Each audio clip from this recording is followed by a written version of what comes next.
అన్న మీ పేరేం పేరే? నాని. నానియా. ఇక్కడ మీ ఆటో డ్రైవర్లకు రేవంత్ రెడ్డి గవర్నమెంట్ వచ్చిన తర్వాత ఫ్రీ బస్ పెట్టిన తర్వాత సంవత్సరానికి 12,000 ఇస్తా అన్నారు. ఇచ్చిరానే? ఇస్తలేరా? మరి ఎట్లయినా మీకు ఎట్లుంది మరి ఇప్పుడు ఫ్రీ బస్ పెట్టడం వల్ల మీకు ఏమైనా మంచిగా గిరాకీ అవుతుందా లేదా? దండలు మొత్తం పడిపోయినాయి అన్న.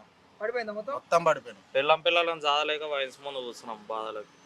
ఏం చేయాలో అర్థం అవుతుంది. అంటే ఇప్పుడు 12,000 ఇస్తానని వేయలేదా? ఇస్తలేడన్నా. ఒక్క చెప్పి కూడా 3-4 నెలలు అయింది. ఒక్క నెల కూడా వాళ్ళే మాకు. మరి ఎట్లనే ఇప్పుడు ర్యాపిడోలు అని ఊబర్లు అని ఇవి కూడా ఎక్కువైనాయి కదా. మరి ఇప్పుడు ర్యాపిడో ఊబర్లో పని చేస్తున్నాయి అవన్నా? ఏం చేస్తలేవు అన్న. ఇంట్లో డ్రాపులు పడతలేవు. అందరు బస్సు ఇట్లా నిలబడుతారు. ఏం చేయాలన్నా? దందలు అవుతారు. ఫ్రీ బస్కి అలవాటు పడరా? ఇప్పుడు ఫ్రీ బస్కి అయితే కూడా ఆటోలు అందరూ ఏమంటారు అంటే నెట్టేసుకుంటూ అవుతుంది, ఆ బస్సులలో పోవడానికి ఆటోలో పోతున్నాం అంటారు. మరి ఆటోలో వస్తురా? ఎక్కుతలేరు అన్న. అడగాల ఎక్కుతలేరు.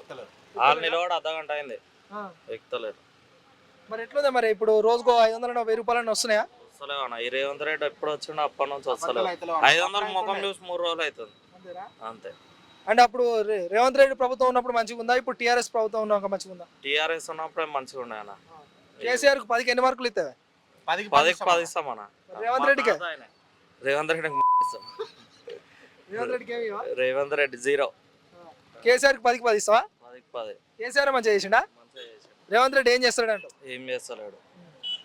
ఇప్పుడు మరి ఇప్పుడు ఒకవేళ ఇప్పుడు జిహెచ్ఎంసీ ఎన్నికలు జరుగుతాయి, మేయర్ కార్పొరేటర్ ఎవరికి ఓటేస్తావు? ఏ పార్టీకి వేస్తావు? టీఆర్ఎస్. కాంగ్రెస్ ఏం పనులు చేస్తా? టీఆర్ఎస్ ఇస్తారన్న ఈసారి. అన్నా సిగ్గున ప్రతి ఒక్క టీఆర్ఎస్ ఇస్తారు ఈసారి. అంతే అంటే కాంగ్రెస్ కేరా? కాంగ్రెస్ కాంగ్రెస్ ప్రజాపాలన తెచ్చిన వానికి రేవంత్ రెడ్డి మొత్తం గొప్పలు చెప్తాడు కదా, మంత్రులు రేవంత్ రెడ్డి అందరూ. ఆయన చెప్తాడు కానీ మాకైతే ఏం అనిపిస్తలే అనేది. పెద్ద పెద్ద సభలు పెడుతుంది కానీ సభలు పెట్టి మేము ప్రజాపాలన చేసాం అది రేవంత్ రెడ్డి తిడుతుంది చూడు అమ్మమ్మ. కొడుకులు పెద్ద కొడుకు పెడతలేడు, చిన్న కొడుకు పెడతలేడు.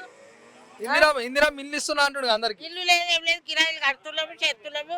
ఇగో కళ్ళ కష్టాలు చేసుకుంటే ఇగో బీడీలు చేసుకుంటా బతుకుతున్నాం. ముసలోడు లేదు.